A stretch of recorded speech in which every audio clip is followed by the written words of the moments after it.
एक समय की बात है, एक घना जंगल था जहाँ एक शिकारी रहता था। उसका नाम था लुभधक। वह जंगल में शिकार करके अपना और अपने परिवार का पेट पालता था, लेकिन वह कोई बड़ा तपस्वी या भक्त नहीं था। वह बस अपने जीवन के लिए संघर्ष कर रहा था। एक दिन, महाशिवरात्रि के दिन, वह शिकारी जंगल में शिकार करने के लिए निकला, लेकिन संयोग से उस दिन उसे कोई भी शिकार नहीं मिला। धीरे धीरे सूरज ढल गया और रात गहरी होने लगी। भूख और प्यास से तड़पते हुए उसने सोचा कि वह किसी ऊंचे पेड़ पर चढ़कर रात गुजार ले, ताकि सुबह होते ही शिकार कर सके। वह जिस पेड़ पर चढ़ा था, उसके नीचे भगवान शिव का शिवलिंग स्थित था, लेकिन शिकारी को इस बात का बिल्कुल भी ज्ञान नहीं था। रात गहरी होती जा रही थी। शिकारी जागता रहा, क्योंकि उसे डर था कि अगर वह सो गया तो उसका शिकार हाथ से निकल जाएगा। इसी बीच जब भी उसे नींद आने लगती, वह बेल के पत्ते तोड़कर नीचे गिरा देता। वह नहीं जानता था कि वे पत्ते शिवलिंग पर गिर रहे हैं।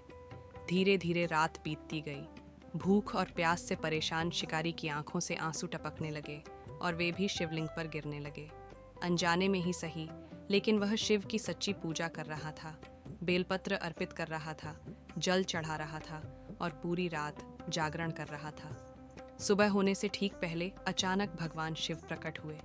उनका तेजस्वी स्वरूप देखकर शिकारी आश्चर्य में पड़ गया। उसने अपने जीवन में पहली बार इतनी दिव्य रोशनी और अपार शांति महसूस की। हे लुभधक, तुमने अनजाने में ही सही, लेकिन महाशिवरात्रि की पूरी रात मेरी पूजा की है। तुम्हारे द्वारा गिराए गए बेलपत्र, तुम्हारे आंसू और तुम्हारा जागरण, ये सब मेरी भक्ति के समान है। इस पुण्य के प्रभाव से तुम्हारे सभी पाप नष्ट हो गए हैं। अब तुम मोक्ष प्राप्त करोगे। भगवान शिव के इन वचनों को सुनकर शिकारी की आंखों में आंसू और भी तेज बहने लगे, लेकिन अब वे खुशी के आंसू थे।